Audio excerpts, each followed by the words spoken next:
আল্লাহর নাম আমরা অনেকেই জানি 99টা, আল্লাহর নাম 5000-এর উপরে। প্রতিটি নাম আল্লাহ নিয়েছেন, ওই নামগুলোকে গুণাগুণ দিয়ে কার্যকারিতা হিসাবে আমাদের দেখিয়েছেন। আল্লাহ রব নাম নিয়েছেন, এই কারণে নেই থেকে পূর্ণতায় আমাদেরকে পৌঁছিয়ে দিয়েছেন এই রব নামের কারণে। কথা বলে না কেন? মায়ের বীর গভীরে যখন বাবার এই বীর্যটা দ্রুত গতিতে যে আশ্রয় নেয়, আল্লাহ রাব্বুল আলামিন বলেন যে নেই থেকে আস্তে আস্তে হামজা পর্যন্ত বানালাম। এই যে নেই থেকে পূর্ণতায় যিনি প্রতিটি জিনিসকে পৌঁছিয়ে দেন, আরবিতে তার নাম বলা হয় রব। এই নামটা আল্লাহ নিয়েছেন, এই কারণে হামজা এখানে বসে আছে। আমার বাবার স্ফলিঙ্গ দিয়ে দ্রুত গতিতে আমার মায়ের রেহেমের ভেতরে যে পানিটা গিয়েছিল, বিজ্ঞান এখন দেখাচ্ছে ওই 1 ফোঁটা নাপাক পানির ভেতরে 40,000 হামজা তৈরি হওয়ার ক্ষমতা ছিল। হয়তো 40,000 ওই পর্যন্ত তৈরি হয়ে দুনিয়ায় আসতে পারত, কিন্তু কেউ পর্যন্ত যেতে পারেনি। জরায়ের দেওয়ালের সাথে ধাক্কা লেগে অনেকে পড়ে গেছে, অনেকে মারা গেছে। আমি হামজা একা ওই জায়গায় গিয়ে 40 দিনে শুধু পাল্টিয়েছি। আমি নূতফা, মুদগা, আলাকা এগুলো হতে হতে 6 মাসের পরে চামড়া দিয়ে, বডি দিয়ে স্ট্রাকচার তৈরি করে আমার ভেতরে আল্লাহর রূহ দিয়ে একটা আকৃতি দিয়েছেন। ওয়াল্লাযী ইউসাউবিরুকুম ফিল আরহামি কাইফা ইয়াশা। আল্লাহ পাক বলেন তিনি সে আল্লাহ যিনি মায়ের রেহেমের ভেতরে তোমার এই আকৃতিটা বানিয়েছেন। তোমার মার বাবার পক্ষ থেকে 8টা জিনিস ওই নাপাক পানি দিয়ে আল্লাহ বানিয়েছিলেন। চুল, রগ, হাড় আর পর্দা, রক্ত, গোশত, চর্বি আর চামড়া। আল্লাহ পাক বলেন আমার নাম যে রব, এই কারণে আমি আল্লাহ নিজে 5টা জিনিস তোকে দিয়েছি হামজা। ওয়া জাআলা লাকুমুস সামাআ ওয়াল আবসার ওয়াল আফইদা ইলা আখিরি আয়াত। এটা সূরা নাহলের 78 নম্বর আয়াতের মাঝের অংশে আছে। আল্লাহ পাক বলেন শ্রবণ শক্তি, দর্শন শক্তি, বাক শক্তি, আকেল শক্তি আর ঘ্রাণ শক্তি, এই 5টা জিনিস আমি আল্লাহ আমার রব নামের কারণে তোকে দিয়েছি। 8 5 13টা জিনিস যখন এক হয়, ছেলে হবে না মেয়ে হবে, আকারটা আমি আল্লাহর সিদ্ধান্ত অনুযায়ী তৈরি হয়। তাহলে ছেলে হয় মেয়ে হয়, যারা মন খারাপ করি, এটা মন খারাপের বিষয় না, এই সিদ্ধান্ত কার? আমার বোর। বলেন ছেলে হলে মেয়ে। মান করাল কোরআনা ফাস্তাজহারাহু ফাহাল্লা হালালাহু ওয়া হাররামা হারামাহু আদখালাহুল্লাহুল জান্নাহ ওয়া শাফাআহু ফি 10 মিন আহলি বাইতিহি কুল্লুহুম ক্বাদ ওয়াজাবাত লাহুন নার। ইবনে মাজাহ শরীফের হাদিস। অনেক আলেম এখানে বসে আছে, শব্দের দিকে খেয়াল করেন। আল্লাহ পাক বলেন বিশ্বনবী মুহাম্মদ রাসূলুল্লাহ আমাদেরকে জানিয়েছেন এটা, মান ক্বারাআল কোরআনা, যে ব্যক্তি আল্লাহর এই কোরআন পড়ে। কোরআন পড়া বলতে আমরা 4টা বিষয় বুঝি। শুদ্ধ করে পড়া, এর মর্ম মানে বোঝা, এর উপর নিজের জীবনকে সেট করা, আর এইটা মানুষকে মানার মতো পরিবেশ তৈরি করে দেওয়া। কোরআন পড়া বলতে কয়টা বিষয় পেলাম? আপনি এবার মেলান তো, আপনি আসলে কোরআন পড়েন কিনা। মাহফিলের সভাপতি, প্রধান অতিথি সহ যারা এসেছি, যদি জিজ্ঞাসা করেন কোরআন পড়েন, এক বাক্যে আমরা বলবো হ্যাঁ আমরা কোরআন পড়ি। করা শব্দটার ব্যাখ্যা নবীজি বলেন পড়া কোরআনে 3টা শব্দ আল্লাহ দিয়েছেন কোরআন পড়ো এই ব্যাপারে। কয়টা? এটা ক্লাস চলছে এখন, জবাব দেবেন ছাত্রের মতো। এটা স্কুল এবং কলেজ না, এখানে যারা আছেন অন্তত শিক্ষিত মানুষগুলো ছাত্রের মতো জবাব দেবেন। কারা, রাতালা, তালাওয়া 3টা শব্দ আছে কোরআন পড়ার ব্যাপারে। 3টার ব্যাখ্যা হচ্ছে কেউ যদি কোনো বিষয় পড়তে চায় সে যেন শুদ্ধ করে পড়ে। কি করে? অশুদ্ধ পড়লে অর্থ পাল্টিয়ে যাবে। এখানে অনেক মানুষ এমন বসে আছে নামাজে দাঁড়ালে পড়ে ইযা জাআ নাসরুল্লাহি ওয়াল ফাত, হয়েছে হয়। এখানে সোয়াদ আছে, নাসর মানে সাহায্য, আর নুন সিন র নাসর মানে ঈগল পাখি। আপনি যদি মুখটা গোল করে শুদ্ধ করে উচ্চারণ না করেন অর্থ আকাশ পাতাল পাল্টিয়ে যাবে। আল্লাহ পাক বলেন ইযা জাআ নাসরুল্লাহি ওয়াল ফাত, হে নবী আল্লাহর সাহায্য যখন আসবে আপনি তখন বিজয় দেখতে পাবেন।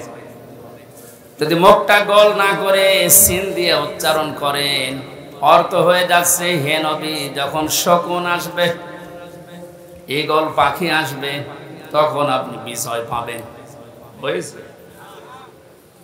এখানে শুধু কোরআন শরীফ না, দুনিয়ার যে কোনো বিষয় কেউ যদি পড়তে চায় এর হক আদায় করে সঠিকভাবে চারটা বিষয় তাকে মানা লাগবে। এক নম্বরে ওটা পড়া লাগবে শুদ্ধ করে। কি করে? এটা তো আমি বানালাম নাকি? কোরআনে কারীম জানিয়েছে ওয়ারাত্তিলিল কোরআন তারতিলা, হে নবী আপনি কোরআন পড়বেন শুদ্ধ করে স্পষ্টভাবে থিমে থিমে। মানে প্রধান অতিথি সহ যারা এখানে আছেন নবীর এই হাদিসের প্রথম অংশটা আমরা একটু মিলাই আমাদের জীবনে। নবী যে জানিয়েছেন যে ব্যক্তি কোরআন পড়ে, আপনি তো বলছেন আমি কোরআন পড়ি, তাহলে এটা শুদ্ধ করে পড়া লাগবে আপনাকে। আমি আল কোরআন রিসার্চ ফাউন্ডেশনের সদস্য ছিলাম এক সময়। আমি দেখেছি এই দেশের জরিপে 100 জনের 95 জন আল্লাহর কোরআন শরীফ শুদ্ধ করে পড়তে পারে না। এই রিপোর্ট কি খুব ভালো রিপোর্ট না? এজন্য আহ্বান জানাচ্ছি অন্য ধর্মের লোক এখানে যেহেতু নেই, আমরা সব মুসলিম দাবি করছি, আমাদের জীবনের 1 নাম্বার টার্গেট বানানো লাগবে আল্লাহর এই কোরআন আমরা শুদ্ধ করে পড়ব। 2 নাম্বারের মর্ম মানে বুঝতে হবে। কেন? কোরআনে কারীম জানিয়েছে ওয়াইদা সামিউ মা উনজিলা ইলার রাসূলি তারা আয়ুনাহুম তাফিদু মিনাদ দামি মিম্মা আরাফু মিনাল হক ইলা আখির আয়াত। সূরা মায়েদা 7 নাম্বার পারার প্রথম নাম্বার পৃষ্ঠার প্রথম নাম্বার লাইনের 83 নাম্বার আয়াতের প্রথম অংশে আছে। এটা তাফসিরে ইবনে কাসিরে পাবেন। আল্লাহ পাক বলেন হে নবী আপনি যখন আমার বান্দাদের সামনে কোরআন পড়বেন, যারা এর মর্ম মানেগুলো অনুধাবন করতে পারে, বুঝতে পারে যে আমি কি বলতে চাই, আপনি দেখবেন তাদের চোখ দিয়ে মনের অজান্তে পানি পড়ছে। কোরআনের আলোচনায় সবার চোখে পানি আসবে না, এটা বোঝার মতো যোগ্যতা আপনার থাকা লাগবে। এজন্য কোরআন যদি কেউ হক আদায় করে পড়তে চায় মাস্ট বি তাকে এটা বোঝার চেষ্টা চালাতে হবে। 4বার আল্লাহ এই ঘোষণা আমাদেরকে কোরআনে শোনাচ্ছেন, ওয়ালাকাদ ইয়াসসারনাল কোরআনা লিযিকরি ফাহাল মিন মুদ্দাকির। অবশ্যই আমার এই কোরআনকে আমি বোঝার জন্য, পড়ার জন্য, এটা মানার জন্য সহজ করে দিয়েছি। কেউ কি আসো এখান থেকে শিক্ষা নেওয়ার জন্য? বগুড়াবাসী আমরা আজকে থেকে আল্লাহর এই আফসোস আর থাকতে দেব না। যতদিন জীবন আছে কোরআন বুঝে মরার চেষ্টা করব ইনশাআল্লাহ। 3 নাম্বারে শুধু না, এটা আমাদের বোঝার চেষ্টা চালাতে হবে। কিচ্ছু লাগবে না, আপনি খেয়ে ফেলে নষ্ট হবে। আমার কাছে কিচ্ছু দেবেন না আর এখানে কথা বলবেন। হ্যাঁ, আবার কারে চা দিচ্ছেন আপনি? পেছনে যে কয়জন আছে দিয়ে শেষ করে দিন, তাড়াতাড়ি করুন। একটা ক্লাস চলছে আর উনি চা খাওয়াচ্ছে, সবাইকে চা দেন। হ্যাঁ তাড়াতাড়ি করেন, ডিস্টার্ব করলে কিন্তু বসাতে পারবেন। এটাকে আমি আর কি মারছি?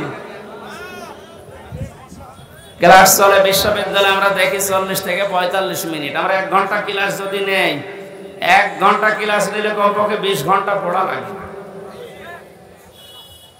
এটাতে আর কি মারা ক্লাস চলছে নাকি? এক ছাত্র এসে স্যারের কাছে বলছে, স্যার হয় ছুটি দেন নাই আমি গেলাম। ছুটি দেন নাই আমি গেলাম মানে যাই। তোর রোল নাম্বার কত? 82। 82 মানে ক্লাসে ছেলে মেয়ে কয়টা? 82টা। 82টা ছেলে মেয়ে, রোল নাম্বার কত? খুব ভালো ছাত্র, ওর জীবনে কোনো এম আছে, কোনো উদ্দেশ্য আছে, শুধু আসে, এটা আনন্দ ভর্তি করে চলে যায়। আপনার কি ওই রকম ছাত্র নাকি? আজকে যখন এসেছেন এই প্রচন্ড গরমে কষ্ট স্বীকার করে, অন্তত 1 ঘন্টায় যেন কিছু বাড়ি নিয়ে আমল করার জন্য যেতে পারে। আমি যে শব্দগুলো বোঝাচ্ছি খুব কঠিন কঠিন শব্দ, এতদিন আপনি শোনেননি। কোরআন পড়ার ব্যাপারে কয়টা শব্দ আছে আপনি জানতেন না? তাহলে কোরআন যদি কেউ বলে আমি কোরআন পড়ি, তার শর্ত মানা লাগবে কয়টা? 1 নম্বরে শুদ্ধ করে, 2 নম্বরে বুঝতে হবে, 3 নম্বরে যে বুঝবে ওই বিষয়ের উপরে তার বাস্তব জীবনে আমল করা লাগবে। এটাই ঝামেলা। আমরা জানি না এখানে এমন কেউ নেই যে টাকা ছেড়ে রাখে। যারা টাকা আসে সুদের, এই টাকা নেওয়া হারাম, এ জানে নাকি? হিন্দুও জানে, কথা বলেন কেন? এটা জানার পরও আমাদের আমল আছে। বলে এই যে 1 বিঘা জমি দেয়, 1 লক্ষ টাকা নেয়, 8-10 বছর এটা চাষ করে খায়, যখন ফেরত দেয় তখন 1 লক্ষ টাকায় ফেরত দেওয়া লাগে। এই সিস্টেম আছে না দেশে? এই নাম কি? এগ্রিমেন্ট?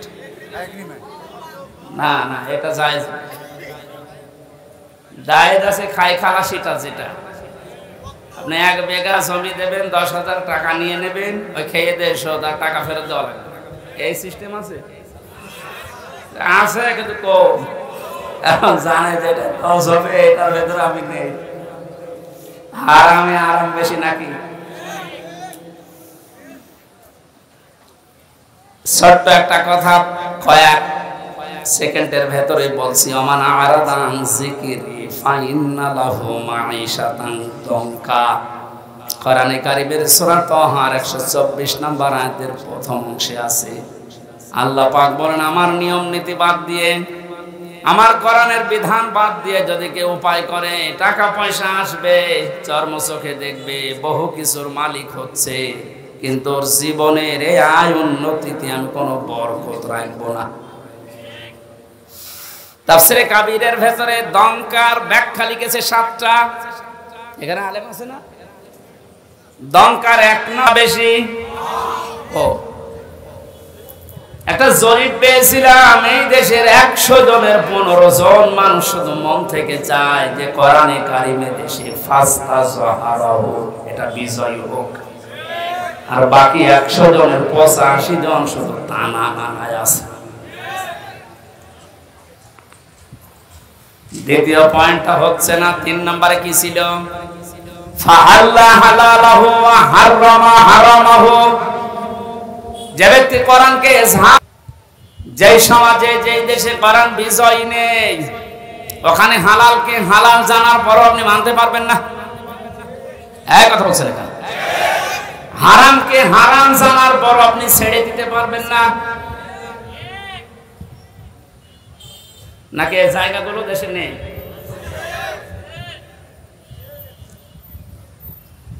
এই জন্য প্রতিটি শব্দের আগে দেখবেন ফা দেওয়া আছে। মান করাল কোরআনা ফাস্তাযহারাহু ফাহাল্লা হালালাহু, সব ফা দিয়ে আরম্ভ। ফায়ের ব্যাখ্যা আছে। ফা শব্দটা আরবি গ্রামার অনুযায়ী 19টা অর্থে ব্যবহার হয়।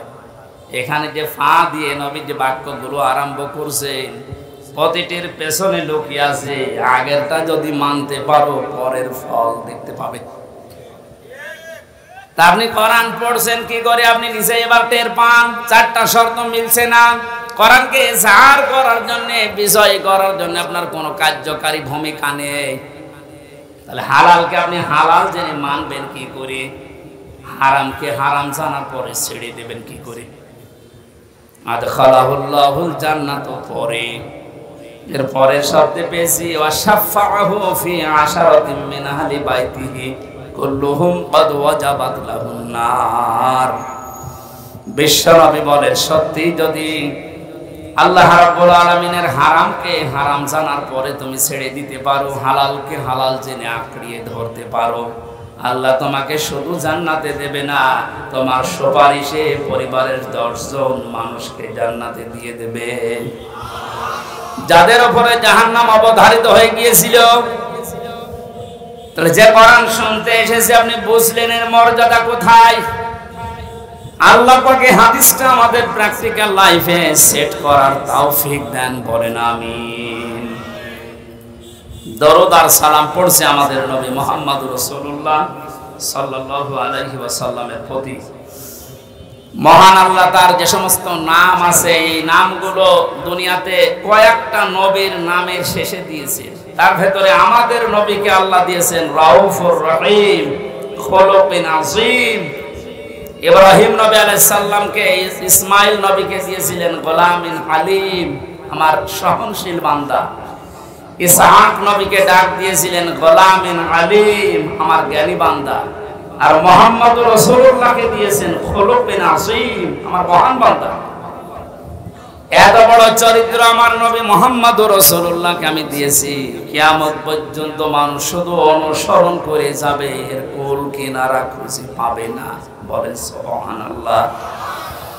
সেই নবীর আদর্শ আজ আমাদের সামনে পড়ে আছে, জন্ম থেকে মৃত্যু পর্যন্ত। তাকে বাদ দিয়ে আপনি কাকে আদর্শ মেনে চলেন? আপনার বিবেককে প্রশ্ন করেন। আল্লাহর ঘোষণা দেওয়া একটা আদর্শ আছে দুনিয়ায়, কয়টা? বলেন বলেন। আল্লাহ নিজে ঘোষণা দিয়েছেন যে এই আদর্শটা মেনে চলো। ইয়াসিন ওয়াল কুরআনিল হাকিম। ইয়া মানে হে, সিন মানে সাজ্জেদ। আল্লাহ পাক জানাতে চেয়েছেন, হে নেতা, দুনিয়াতে আল্লাহর ঘোষণা দেওয়া নেতা আদর্শ মাত্র একটা, তার নাম মুহাম্মদুর রাসূলুল্লাহ। আল্লাহ রাব্বুল আলামিন পুরা কোরআনে নবীকে 7টা নামে বিশেষভাবে ডাক দিয়েছেন। তার ভেতরে ইয়াসিন, তাহা, মুহাম্মদ, আহমদ, আব্দুন, মুজাম্মিল, মুদাসসির। বগুড়াবাসী, বিবেক যদি থাকে আজকে কাজে লাগাবেন। আল্লাহর ঘোষণা দেওয়া নেতা আদর্শ যার নাম তিনি জানিয়েছেন মুহাম্মদুর রাসূলুল্লাহ, সেটা বাদ দিয়ে যদি পৃথিবীর কাউকে আপনি অনুসরণ করেন, অনুকরণ করে চলেন, আপনি মরতে দেরি, জাহান্নামে যেতে দেরি হবে না। এইটা আমি মানালাম না, এটা আমি মানছি। ইমাম বুখারী রাহমাতুল্লাহ আলাইহি বুখারী শরীফ লেখার আগে একটা কিতাব লিখেছেন আল আদাবুল মুফরাদ। এখানে একটা হাদিস তিনি এনেছেন, 6 প্রকার মানুষকে আল্লাহ বিনা বিচারে, বিনা হিসাবে, কোনো হিসাবও নেবে না, বিচারও করবে না, মরণের পরে তাদেরকে আল্লাহ জাহান্নামে পাঠিয়ে দেবে। তার 3 নাম্বারেই তারা দুনিয়াতে যাদের আদর্শ মুহাম্মদ রাসূলুল্লাহ ছিল না।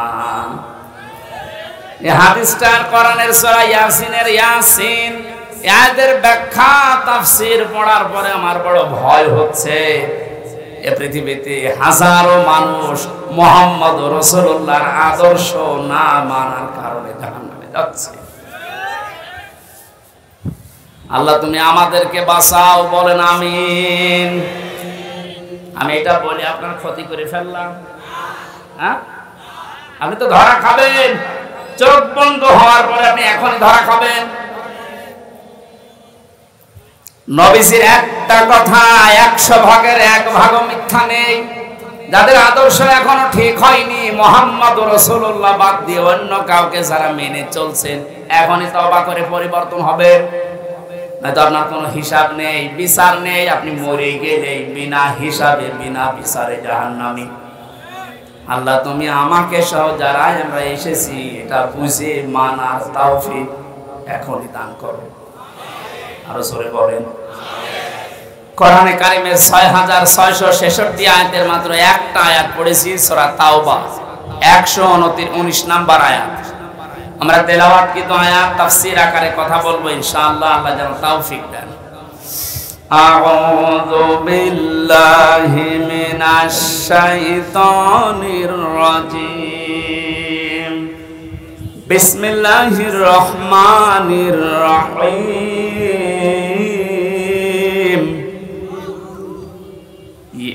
ইয়া আইয়ুহাল্লাযীনা আমানুত্তাকুল্লাহা ওয়া কুনু মা'আস সাদিকিন। আল্লাহর ঘোষণা, ওহে ঈমানদারেরা। আল্লাহ কোন বেঈমানকে ডাক দিয়েছেন এখানে?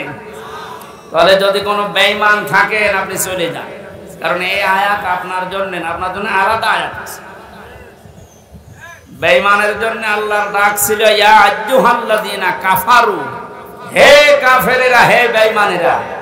এখানে কোন কাফের আছে? আমরা সব ঈমানদার। আমরা কি? এখন আমার ভেতরে ঈমান আছে কিনা এটা পরীক্ষা করার থার্মোমিটার আছে। সাহাবী প্রশ্ন করলেন, হে নবী, আমার ভেতরে ঈমান আছে কিনা আমি কিভাবে বুঝতে পারবো, কিভাবে টের পাবো? আমি তো নামাজ আদায় করি, রোজা রাখি, কাবা শরীফ তাওয়াফ করি।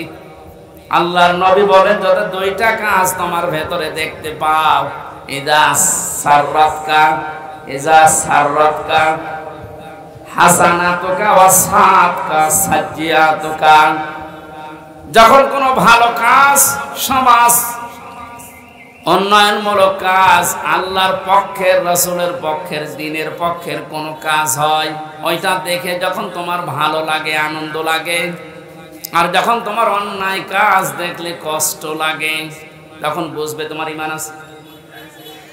ও বগুড়াবাসী, হাদিসটা সামনে রেখে বলেন তো, বাংলাদেশে ভালো কাজ সবার কাছে ভালো লাগে? না না। অন্যায় কাজ সবার কাছে খারাপ লাগে।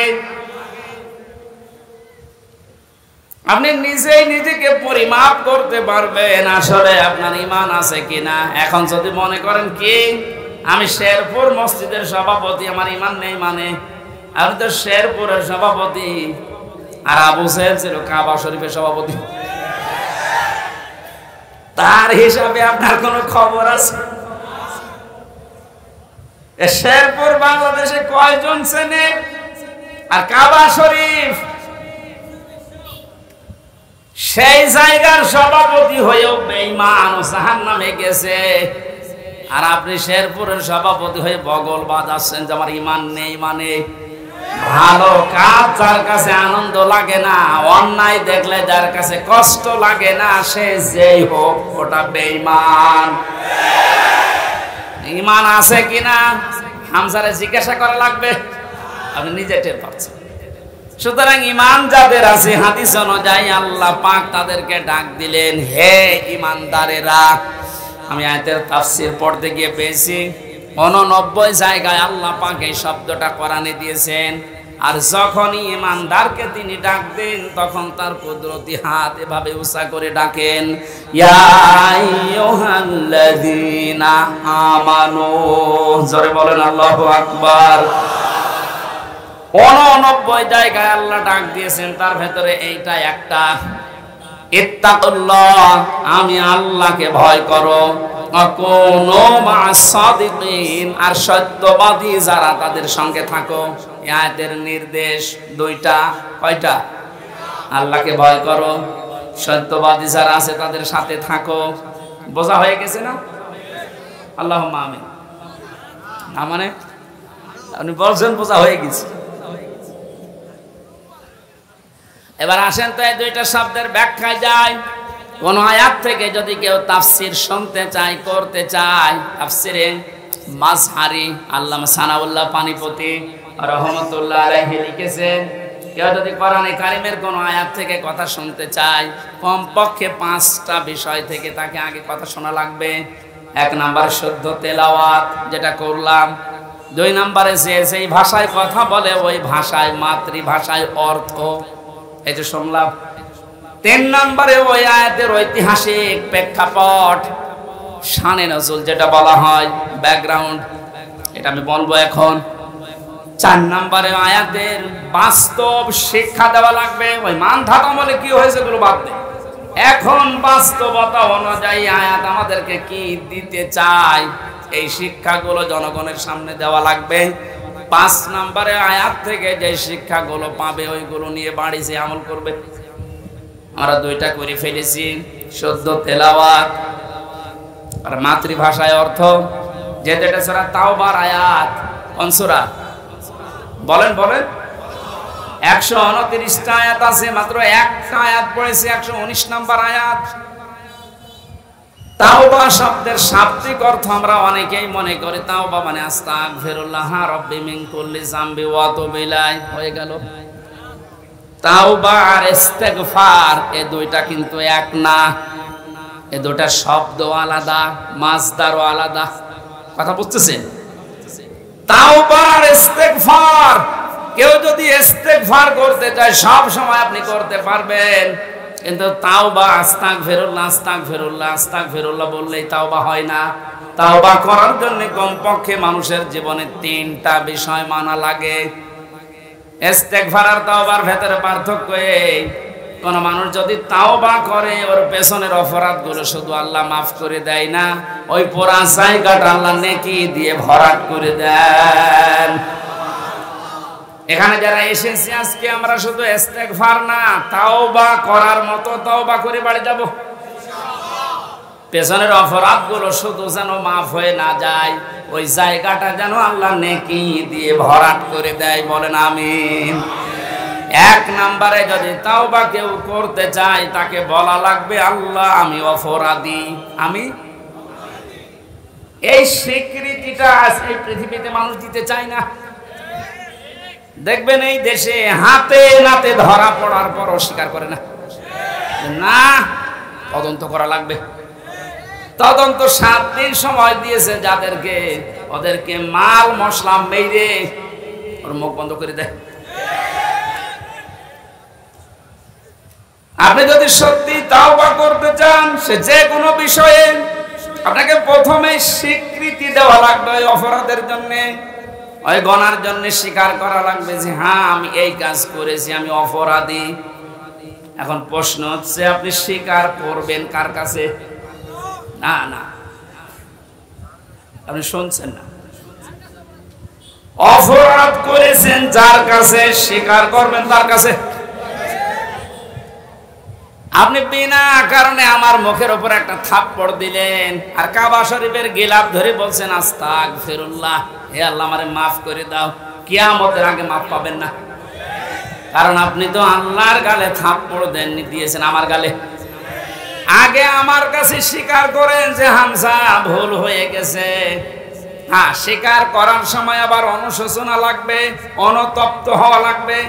আপনি যদি একেবারে মোড নিয়ে বলেন এই হামজা মাফ কর, মাফ হবে? আপনার প্রতি রাগ যা ছিল আমার আরো বেড়ে যাবে। আমি আবার বলছি দ্বিতীয় পয়েন্টটা, তাওবা যদি কেউ সত্যি করতে চায় ওই মানুষটা অপরাধ করবে যার কাছে, স্বীকার করবে তার কাছে।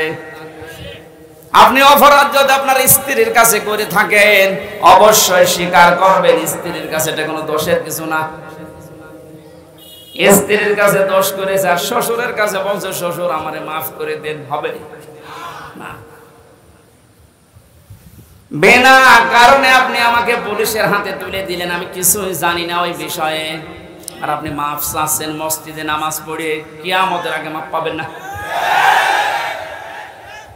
এইটা মনে হয় এই এলাকায় আছে।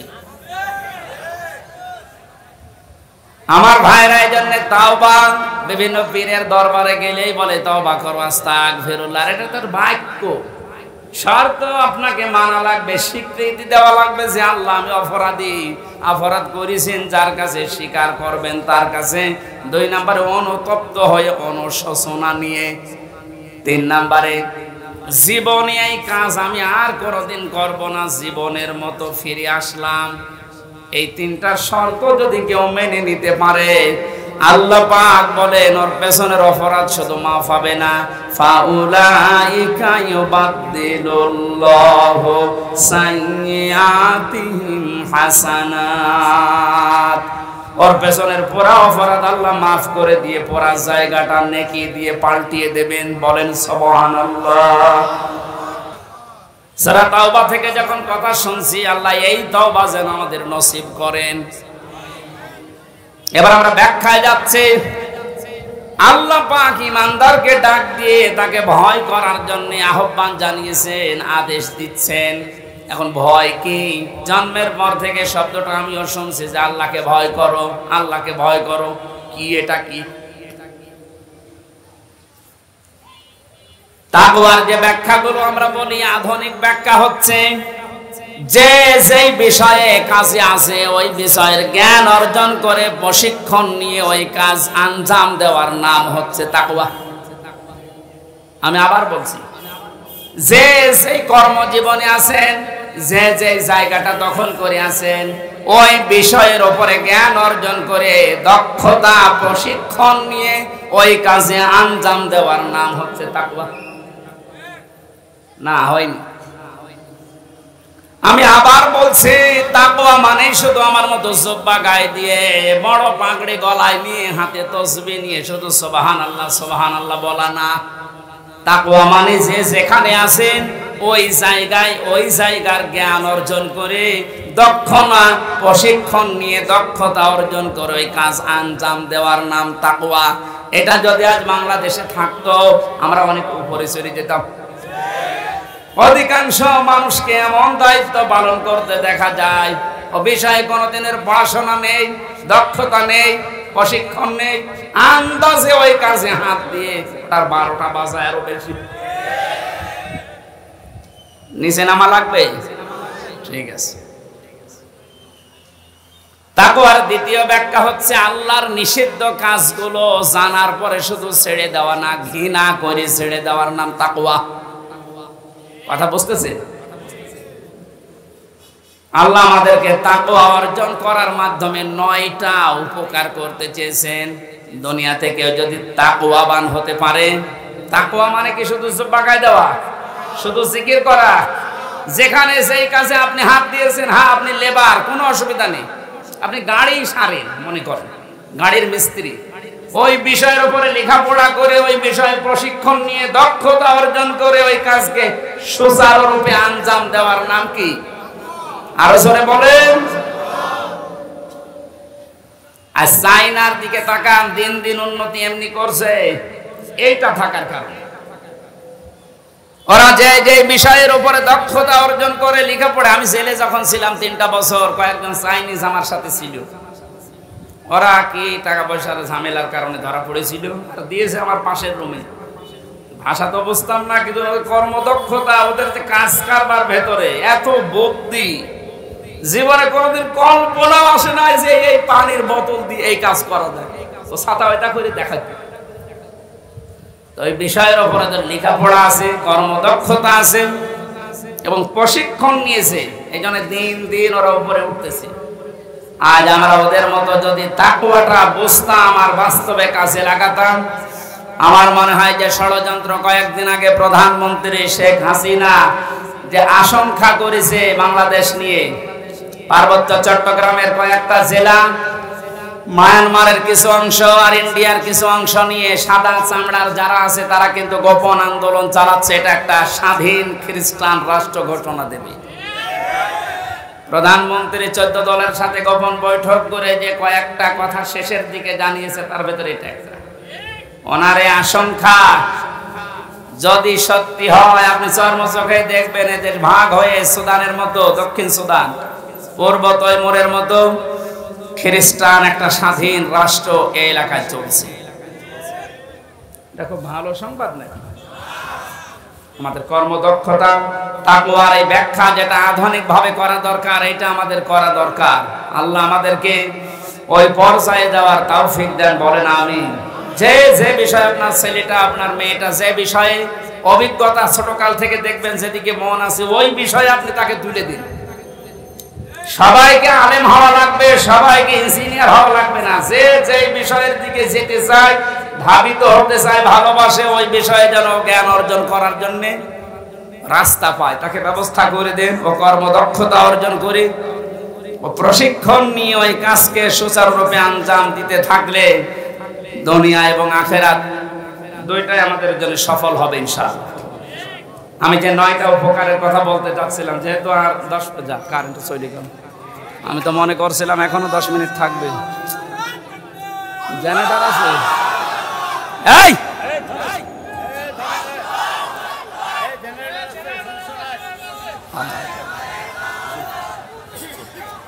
মোনাজাতের আগে আর একবার একটু চাদর দিতে হবে, বারবার ঝামেলা করা মোনাজাত 5 মিনিট হয়ে গেছে বলছে, কিন্তু একবার এতক্ষণ সময় নিলেন আবার। সুবহানাল্লাহ আলহামদুলিল্লাহ লা ইলাহা ইল্লাল্লাহ, সুবহানাল্লাহ আলহামদুলিল্লাহ লা ইলাহা ইল্লাল্লাহ, লা ইলাহা ইল্লাল্লাহ মুহাম্মাদুর রাসূলুল্লাহ, আল্লাহুম্মা সাল্লি আলা সাইয়্যিদিনা মাওলানা মুহাম্মাদ।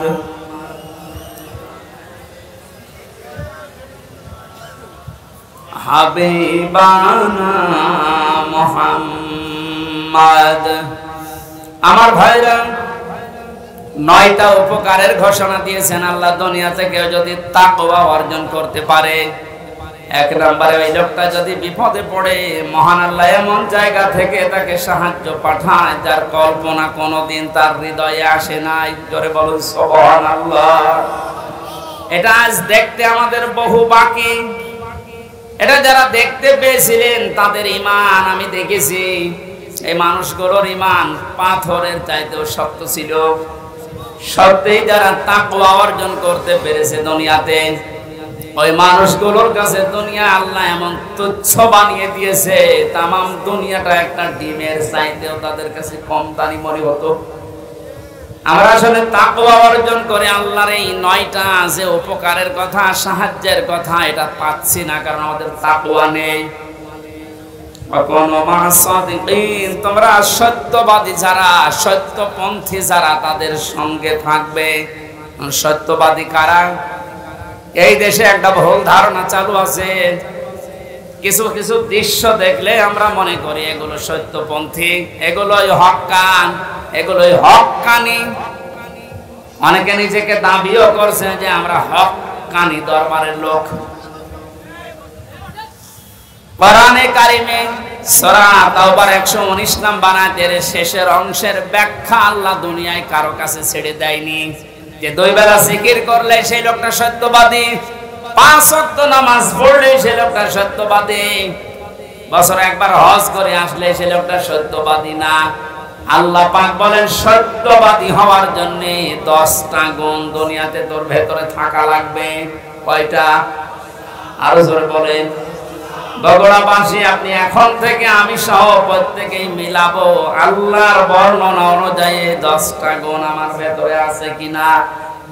আল্লাহ ব্যাখ্যা দিচ্ছেন সূরা বাকারার 177 নম্বর আয়াতে, লাইসাল বিররা আন তুওয়াল্লু ওয়াজুহাকুম কিবালাল মাশরিকি ওয়াল মাগরিবি ওয়ালাকিন্নাল বিররা মান আমানা বিল্লাহ।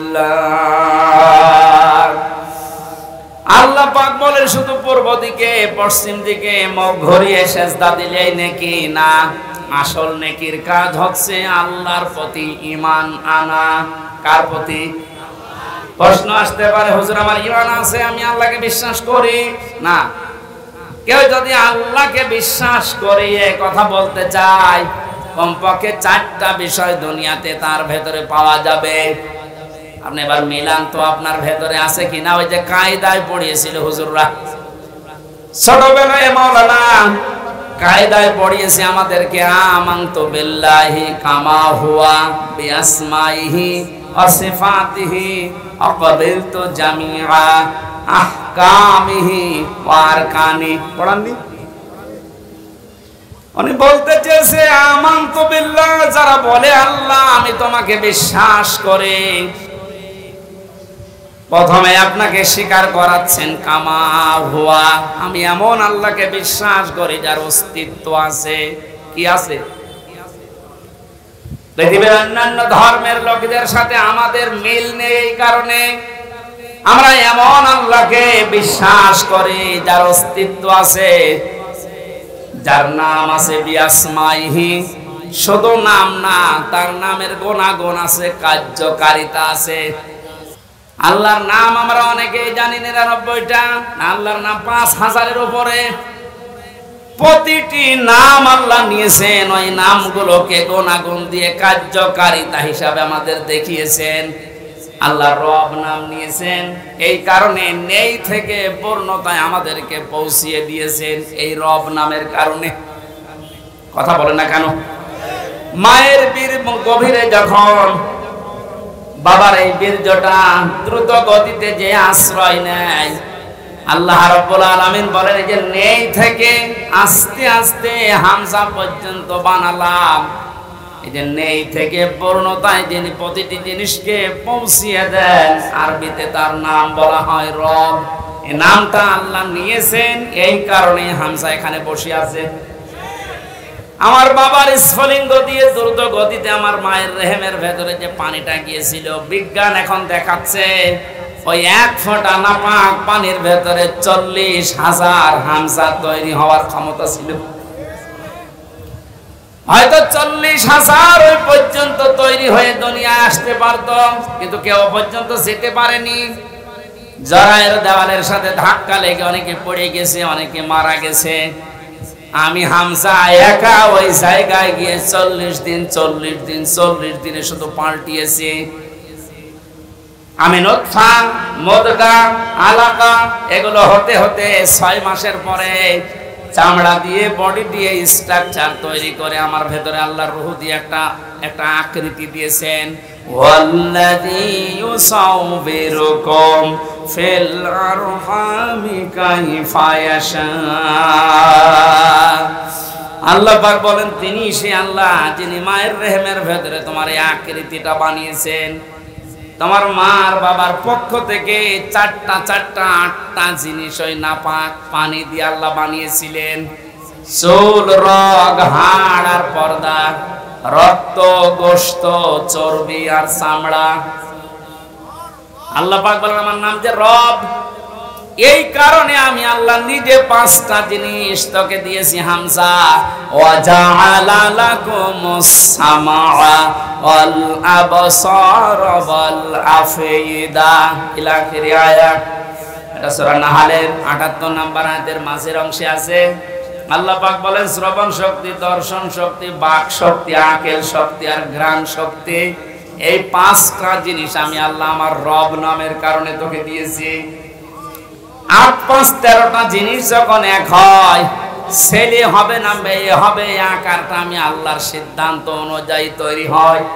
তাহলে ছেলে হয় মেয়ে হয়, যারা মন খারাপ করি, এটা মন খারাপের বিষয় না, এই সিদ্ধান্ত কার? আমার বোর। বলেন ছেলে হলে মেয়ে, আমি সহ যারা এই জাহেলিয়াতে আছি আল্লাহ তাদেরকে যেন মুক্তি করেন। বলেন আমিন। ছেলে হোক মেয়ে হোক, কারো দোষ আছে? স্বামীর দোষ আছে? আল্লাহ রাব্বুল আলামিন বলেন 8 5 13টা জিনিস যখন এক হয়ে যায়, 6 মাস পার হয়ে যাওয়ার পরে একে আমি দুনিয়াতে আস্তে করে বের করার সিদ্ধান্ত নেই। আল্লাহু আখরাজাকুম মিন বুতুনি উম্মাহাতিকুম লা তা'লামুনা শাইআ। মায়ের পেট থেকে আস্তে করে দুনিয়ার ময়দানে আমি আল্লাহ তোকে নিয়ে আসলাম। এমন অবস্থায় নিয়ে এসেছিলাম যখন কিছু খেতে পারতিস না, এই জন্য আমি আল্লাহ তোর মায়ের স্তনে 6 মাস আগেই তোর জন্য খাবার আমার রব নামের কারণে গরম করে রেডি করে রেখেছি। মায়ের স্তনের ভেতরে যদি একটা বোটা দিতাম, চষা মারলে অনেকগুলো দুধ এসে তোর কচি কণ্ঠ আটকে যেত, মরে যেতে, শ্বাস নিতে পারতে না। আমি যে রব নামটা নিয়েছি এই কারণে মায়ের স্তনে সূক্ষ্ম সূক্ষ্ম 32টা ছিদ্র দিয়েছি। একবার চষা দিলে যেন একবার এই দুধগুলো এসে তোর মুখের ভেতরে প্রবেশ না করে, ওই জায়গায় জমা হয়ে সূক্ষ্ম সূক্ষ্ম 32টা ছিদ্র দিয়ে আস্তে আস্তে করে এসে তোর জীবন আমি বাঁচিয়েছি। আমি রব নামটা খেলা করার জন্য নেইনি, মুখটা নাপাক করে না, মায়ের পেটের ভেতরে নাভির ভেতর দিয়ে খাবার পাস করে দিয়ে তোর মুখটা পবিত্র রেখেছিলাম। অথচ দুনিয়ায় আসার পরে আমি তোর দিকে তাকিয়ে দেখি এই মুখের ভেতরে কত হারাম অপবিত্র নাপাক জিনিস দিয়ে ভর্তি করিস। কথা বলেন ঠিক কিনা? আপনি কি মনে করেন শুধুমাত্র কুকুরের পায়খানা, মানুষের পায়খানা, শুকুরের গোশত খাওয়ায় হারাম? ভাইয়ের জমি যারা, বোনের জমি যারা জাল দলিল করে ফাঁকি দিয়ে লিখে নেয়, ওইটাও কুকুরের মাংসের মতোই হারাম।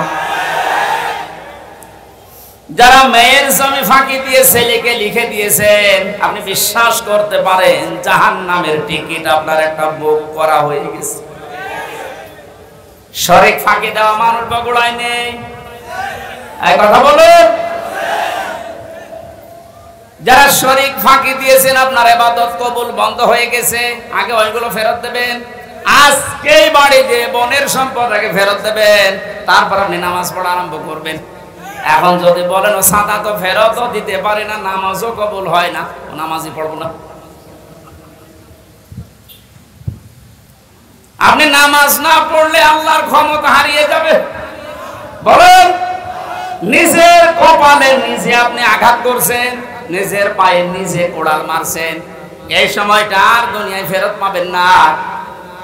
আমার এখন 32 বছর বয়স, আমি কি জীবনে ইচ্ছা করলে আর 12 বছরে ফিরে যেতে পারবো? আজকের মাহফিলের প্রধান অতিথি, ওনার বয়স মনে করেন এখন 60 বছর। কিয়ামত পর্যন্ত যে চেষ্টা করে 12 বছরে ফিরে যেতে পারবে। যে সময়টা পার করে ফেলেছি আর কোনোদিন ফেরত পাবেন না। সুতরাং এইটাই আমাদের হায়াতের আসল জীবন, এইটার জন্য আল্লাহ একটা কসম দিয়েছেন, ওয়ালা আসরি ইন্নাল ইনসানা লাফি খুসর। আল্লাহ বলেন তোর হায়াতের কসম, তোর হায়াতের কসম, সময়ের কসম, সাবধান, জীবনটা হেলায় খেলায় নষ্ট করে ধ্বংস করে দিও না। পেছনের দিকে তাকাও আর ভাবো এই সময়টা যেহেতু আর ফেরত আসছে না, সামনে যতটুকু হায়াত আছে এটা আমার কাছে একটা নিয়ামত। এটা কি? ফামান সুহসিহা আনিন নার ওয়া উদখিলাল জান্নাতা ফাকাদ ফাজ ওমাল হায়াতুদ দুনিয়া ইল্লা মাতাউল গুরুর। আল্লাহ রাব্বুল আলামিন বলেন, হে পৃথিবীর মানুষেরা, দুনিয়ার জীবনে বেশি দিন ক্ষমতায় থাকা, বেশি টাকা পয়সা, গাড়ি বাড়ির মালিক হওয়া, শরীর স্বাস্থ্য মোটা হওয়া, ভালো হওয়ায় সফলতা না। সফল মানুষ তো ওইটা যাকে আমি আল্লাহ মরণের পরে জাহান্নামের আগুন থেকে মাফ করে দিয়ে জান্নাতি বলে ঘোষণা দেব, এইটাই সফলতা। আর এটা পাওয়ার জন্য দুনিয়ার জীবনে কি করা লাগবে? আস্তে আস্তে করে আপনি জাহান্নামের অন্যায় কাজগুলো ছেড়ে দিয়ে দিয়ে জান্নাতের ভালো ভালো কাজের দিকে এগিয়ে যাবেন। সুতরাং এই দেশে আমরা যারা অন্যায়, অবৈধ, শয়তানি কাজ কারবার আস্তে আস্তে ছেড়ে দিয়ে মানবতার পক্ষে, ইসলামের পক্ষে এই কাজগুলো আস্তে আস্তে যারা আঞ্জাম দিতে পারবো, আপনি বুঝবেন আল্লাহ আপনাকে এই দুনিয়াতেই জাহান্নামের পথ থেকে জান্নাতের দিকে এগিয়ে দিচ্ছে। আপনি সফল। আমার হায়াতুদ দুনিয়া ইল্লা মাতাউল গুরুর, এই শব্দটা আল্লাহ এত কঠিন ভাবে কোরআনে দিয়েছেন। হে পৃথিবীর মানুষেরা, ভালো করে শোনো, দুনিয়ার জীবন কিন্তু একটা ধোঁকা। এটা কি? আপনার সন্তান আপনার জন্য ধোঁকা, স্ত্রী ধোঁকা, টাকা পয়সা, ক্ষমতা, প্রভাব, প্রতিপত্তি সবগুলো আল্লাহ বলেন ধোঁকা। বিশ্বাস যদি না হয়, মিথ্যায় চোখ বন্ধ করে দেখেন এগুলো কেমন ধোঁকা। আল্লাহ এই ধোঁকাটা এখনই আমাকে বোঝার তৌফিক দিন। ও বগুড়াবাসী, এটা যত তাড়াতাড়ি বুঝতে পারবেন তত তাড়াতাড়ি আপনার কল্যাণ হবে। আপনি যদি এখনই বোঝেন যে হ্যাঁ এগুলো আসলে ধোঁকা, আপনার অন্যায় অবৈধ কাজের ভাগ দুনিয়ায় কেউ নেবে না, অথচ অবৈধ কাজ করে যা কামাই করবেন ওগুলো ভাগ নেওয়ার জন্য হাজারো মানুষ বসে আছে। এই ধোঁকা থেকে বাঁচার জন্য আল্লাহ রাব্বুল আলামিনের সাহায্য কামনা করা দরকার। আল্লাহ পাক আমাদেরকে জানিয়েছেন, আমি যে নামটা নিয়েছি রব, তোকে আস্তে আস্তে করে দুনিয়ার জীবনে এনে মুখটা পবিত্র করে রেখেছিলাম, তুই মুখটা আর পবিত্র রাখতে পারলি না। হারাম, অবৈধ এবং নাপাক জিনিস দিয়ে মুখটা অপবিত্র করে আমার কাছে আসলি।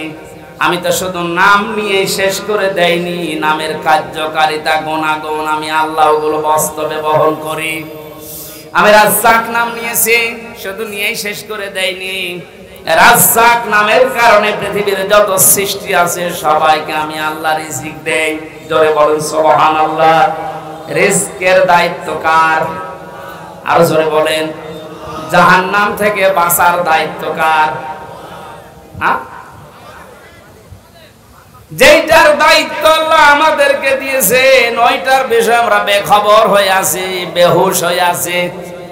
আল্লাহ আমাদের আমলের, ইমানের উপরে ভিত্তি করে আখিরাতে নাজাত দেবেন, এইটার কোনো খবর আমাদের নেই। অথচ যেটার দায়িত্ব আল্লাহ নিজের হাতে নিয়েছেন ওইটা নিয়ে পেরেশান হয়ে আজ হাজারো মানুষ জাহান্নামের টিকিট কেটে বিদায় নিচ্ছে। আল্লাহ মাতাওয়াল গরুরটা একটু বসার তৌফিক আমাদেরকে দাও না, বলেন আমিন। এখানে এমন আল্লাহর উপর আমরা ঈমান এনেছি যার অস্তিত্ব আছে, যার নাম আছে, প্রতিটি নামের গুণাগুণ আছে, কার্যকারিতা আছে। তিনি হুকুম দিয়েছেন, তিনি আরকান দিয়েছেন। এগুলো যারা বিশ্বাস করে বাস্তব জীবনে মানতে পারে, এই মানুষগুলোই আসল নেকির কাজে আছে। ওয়াল ইয়াউমিল আখিরে, কিয়ামতের ময়দানের বিশ্বাস দৃঢ় থাকা লাগবে। কিসের বিশ্বাস? জন্মের পর থেকে আমার মনে হয় আমরা এই শব্দের সাথে পরিচিত যে কিয়ামত হবে, কিয়ামতে জবাব দেওয়া লাগবে। এটা যে নেকির কাজ, এটা যারা বিশ্বাস করেছিল তাদের জীবনের দিকে আপনি তাকান। আল্লাহ ঘটনাগুলো এমনি খেলা করার জন্য শুনিয়েছেন তা না। খলিফাতুল মুসলিমিন হযরত ওমর, এই যে হিসাব, এটা বিচার, এটা যে কি জিনিস আমরা এখনো অনেকে টের পাই না। উনি বিশ্বাস করেছিলেন যে বিচার হবে, হিসাব দেওয়া লাগবে। সন্তানটা ভর্তি করে দিলেন মাদ্রাসায়। হযরতে আব্দুল্লাহ, ওই একই জায়গায় হোসাইন হযরতে আলীর সন্তান লেখাপড়া করত। হযরতে হোসাইন রাদিয়াল্লাহু তাআলা আনহু বারবার কলম ফেলে দিচ্ছিলেন। আব্দুল্লাহকে বলেন তুলে দাও। একবার, দুইবার, তিনবার তুলে দেওয়ার পর উনি বললেন, হোসাইন বারবার কলম ফেলে দাও, আমারে তুলতে বলো, আমি কি তোমার গোলাম, চাকর, খাদেম নাকি? হযরত হোসাইন মুখ ফসকে বলে ফেলেছেন, আব্দুল্লাহ তুমি শুধু চাকর না, তুমি খাদেম না, তুমি খাদেমের বাচ্চা, খাদেম। অথচ ওই সময় প্রেসিডেন্টের ছেলে বাড়িতে গিয়ে বলছে, আব্বা আমি আর মাদ্রাসায় যাব না, হোসাইন আমাকে গালি দিয়েছে, আমি নাকি খাদেমের বাচ্চা, খাদেম, তুমিও নাকি খাদেম, তুমি যদি বিচার না করো মাদ্রাসায় পড়াই বন্ধ করে দেব। খলিফাতুল মুসলিমিন হযরত ওমর বললেন, সন্তান এখন না, বিচার জমার দিন নামাজের সময় করব। খুতবা দিচ্ছিলেন, ডাক দিয়ে বললেন, হোসাইন এখানে আসো। বলে হ্যাঁ, সামনে আসো। তুমি আমার সন্তানটাকে গালি দিয়েছো? বলে হ্যাঁ দিয়েছি। কেন দিলে? ইমাম হোসাইন ডাক দিলেন, খলিফা বুকে হাত দিয়ে বলেন তো, আপনি কি আমার নানার খাদেম ছিলেন না? আমি তো দেখেছি আপনি আমার নানার খেদমত করছেন। খাদেমের ছেলেকে খাদেমের বাচ্চা বলেছি, অসুবিধা কি? হযরত ওমর কেঁদে ফেললেন। ডাক দিয়ে বলে, হোসাইন আমি তো এভাবে কোনোদিন ভাবি নাই, তুমি শব্দটা লিখে দিতে পারবে? কাগজ কলম নিয়ে আসেন। খেজুরের পাতা নিয়ে এসেছে, লিখে দিলেন, হোসাইন আমি নিজে আলীর সন্তান হয়ে বলছি ওমর আমার নানার খাদেম ছিল, আমি দেখেছি, সই করে দিলাম। হযরতে ওমর রাদিয়াল্লাহু তাআলা আনহু কাগজটা হাতে নিয়ে জমা খেলেন, সাহাবীদেরকে বললেন নবীর সাহাবীরা বিচার হয়ে গেছে। হযরত আব্দুল্লাহ তো ছোট মানুষ, বলে আব্বা তুমি তো বিচার শুরুই করলে না, কি করে হয়ে গেল? হযরত ওমর বলে সন্তান যে বিচার করেছে দুনিয়া না, মরণের পর কাছে লাগবে। আমি যখন মারা যাব এই কাগজটা আমার কাফনের ভেতরে দিয়ে দিও। কিয়ামতের ওই কঠিন ময়দানে মহান আল্লাহ যখন আমার জীবনের হিসাব আরম্ভ করবে, কিছুই যদি কবুল না হয় এই কাগজটা আল্লাহকে দেখাতে পারবো। রব্বুল আলামিন তোমার নবীর নাতি লিখে দিয়েছে আমি নাকি নবীর খাদেম ছিলাম, এ ওসিলায় আমার আজকে মাফ করে দাও। তাছাড়া জবাব দেওয়ার মতো কোনো কাজ, কোনো আমল আমার হাতে নেই, অথচ তাদের জীবনের যে নেকির কাজের বর্ণনা হাদিসে পাওয়া যায়। নবীজি বলেন আকাশের তারকাকেও যদি গণনা করে একদিন শেষ করে ফেলতে পারবে, কিন্তু ওমর মুসলমান হওয়ার পরে যে নেকির কাজ করেছিল কোনদিন কেউ গণনা করে শেষ করতে পারবে না। এই মানুষটা যদি কিয়ামতে জবাব দেওয়া লাগবে, এই টেন্ডেন্সিতে এত ভয়ে থাকে, এত টেনশনে থাকে, আমাদের অবস্থান কোথায়? নেকির কাজ শুধু পশ্চিম থেকে মুখ করে নামাজ পড়লে হয় না, আল্লাহর প্রতি ঈমান আনা, কিয়ামতে জবাব দেওয়া লাগবে আল্লাহর সামনে দাঁড়িয়ে, এই বিশ্বাস দৃঢ় করা, এটা নেকির কাজের মূল। এটা যতদিন পর্যন্ত আমাদের দেশের 1628 জন মানুষের ভেতরে বদ্ধমূল না হবে, এই দেশটা ততদিন দুর্নীতি মুক্ত হবে না। আল মালায়েকাতে ফেরেশতাদের বিশ্বাস করা, আল কিতাবে কিতাবে বিশ্বাস করা, অন নবিয়্যিন নবীদেরকে বিশ্বাস করা, ওয়া তাল মালা আলা হুব্বিহি দাবিল কুরবা, আল্লাহর মহব্বতে নিজের সম্পদ চাহিদা থাকার পরও যারা নিকট আত্মীয় স্বজনের জন্য ব্যয় করে। ও বাংলার জনগণ, এই গুণটা আজ বাংলাদেশে কার ভেতরে আছে আপনি তাকান। নিজের প্রয়োজন থাকার পরেও নিজের সম্পদ যারা নিজের নিকট আত্মীয়, এতিম মিসকিন অসহায় বন্যাগ্রস্ত মানুষদের পাশে যারা দাঁড়ায়, এই মানুষগুলো আল্লাহর ভাষায় সত্যবাদী, এরাই মুত্তাকি।